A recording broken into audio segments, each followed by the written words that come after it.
This video was made possible thanks to CuriosityStream. Watch TLDR ad-free and get exclusive videos from us by signing up to the CuriosityStream Nebula Bundle deal at curiositystream.com/TLDR Global. We're now more than a week into Putin's invasion of Ukraine. And while the international community has been shocked by Russia's sheer inhumanity in the invasion, with them using cluster bombs and targeting civilians, Putin is likely shocked for another reason, that the war isn't over yet. His vision was likely that his vast military would crush Ukrainians in mere days, or even be welcomed into the country, and then either establish the separatist regions as Russian, or even install a Putin-backed puppet government in Kyiv. This hasn't happened yet though, and the Ukrainians are putting up a hell of a fight against their superpower neighbour. With that in mind, how is this conflict likely to end? Well, let's run through the three most likely options right now. The first possibility is that of Putin being defeated. There are actually two ways this could happen. He could either realise that he can't win in Ukraine and retreat, or he could be ousted from power. The former of these options, Putin giving in, requires yet more miscalculations from the Russian side and for the fierce Ukrainian resistance to hold. In addition, it requires the West to hold firm with their economic sanctions. And as I'm sure we've all seen, there is a real possibility that the Ukrainians will continue to fight. They are motivated to continue fighting, and they're rallying behind President Zelensky, who's quite demonstrably leading from the front. The Russians, on the other hand, have seen mass desertions, at least according to the US Department of Defense. And we're not just seeing individual Russian soldiers abandoning the war. In some cases, entire units are leaving their vehicles and fleeing on foot. On top of this, Russian protests against the war have taken place pretty much daily since it began, with arrests from such protests now totaling around 7,000. Of course, these are just individual examples, and polling has actually shown support for Putin has soared since the start of the war, from about 61% a couple of weeks ago to 70% now. Nonetheless, there are clearly cracks beginning to show on the Russian side, cracks that just don't seem to be appearing on the Ukrainian side of things. As for the economic sanctions, Putin is already facing far more than he realised was legitimately possible, and his economy is really suffering as a result. The Russian ruble has already taken a plunge, dropping more than 29%, and as a result, Putin has had to more than double interest rates to 20%. Trading has additionally been halted on the Moscow Stock Exchange to prevent any further economic chaos. The point is, this war is not going well for Putin right now. And if it continues, he might begin to come to the conclusion that the war is just no longer worth it. But how exactly does he do this? Well, it's unlikely that he'll just pull all of his troops back and admit defeat. Putin is a strong man, and image is everything for him to maintain his position of power. Admitting a defeat is just not an option, so he'll likely try and exact some kind of concession out of Kyiv.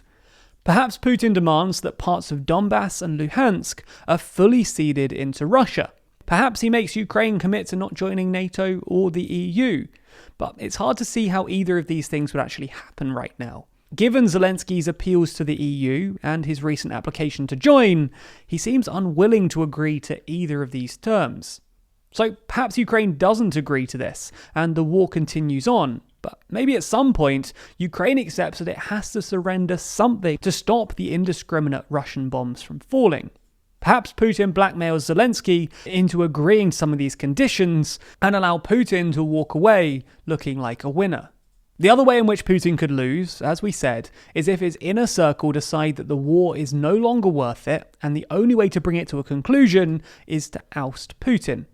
Other Russian leaders have met the same fate. For example, Khrushchev was ousted by Brezhnev, a member of Brezhnev's inner circle. It is important to note, though, that Brezhnev was ousted due to his reforms, so a rather different situation. But the point still stands that Russian leaders can begin to struggle if their inner circle aren't happy with them. Right now, this does look unlikely, but if Putin continues to lose troops and morale, then his own allies could begin to question his position. Let's move to the second potential way this war could end though, that Putin wins.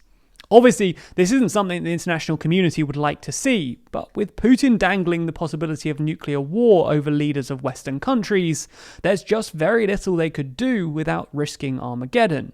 While Ukrainians are currently putting up a valiant fight against Putin, their success is far from guaranteed, and Putin could end up taking Kyiv. If this happens, then Putin needs to find a way of installing a government that Ukraine will accept. Right now, that looks incredibly difficult. But Russia is a powerful country, and it's not new to suppressing opposition. Putin would therefore almost certainly install a puppet Russian government and use violent tactics to stop opposition. A good example of how this might pan out is Belarus, a country led by the tyrant Alexander Lukashenko. In the 2020 election, all opposition leaders were arrested and jailed, which led the wife of one of the opposition leaders to be the only candidate running against Lukashenko. And even she was blackmailed, her children were threatened, and ultimately she was forced to flee the country. Despite this, the EU still claim that she actually won the election, and many in Belarus protested against what they saw as their fraudulent leader. Ultimately, though, Lukashenko used force to repress his people, and remains in power today. The point is that the people of Ukraine would likely be suppressed in a similar way by a Russian-backed puppet government if Kyiv were to fall. The third and final option, though, is by far the worst: the use of nukes. Now, we should say from the beginning that this is unlikely. There's no doubt that Putin has made a huge miscalculation in Ukraine, but he knows that the second he uses a nuke, things go from bad to utterly dreadful for Russia. Putin knows that the second he uses one, the likelihood of his regime, his legacy, and his power disintegrating is very high indeed. The reason behind his current nuclear posturing is to sow the seeds of doubt in Western politicians' minds that maybe, just maybe, he's crazy enough to go ahead and use one, and if so, they should avoid confrontation with Russia at all costs. Nonetheless, this is a dangerous game to play. As we all know from the Cold War, all it takes is a faulty early warning system and we could be plunged into an accidental nuclear war. We actually discussed this whole topic in a separate video and specifically discussed the chances that the Ukrainian conflict could escalate into a nuclear war, and that video is linked in the description. The main takeaway though is that while nuclear war is very unlikely right now, even a very small chance is still bad, and all precautions should be taken to swiftly de-escalate the situation. In summary then, there are a number of different ways that Putin's war could end, ranging from full Ukrainian victory to, well, full-blown global disaster. Some outcomes we can quite easily categorize as very unlikely, such as this latter nuclear war scenario.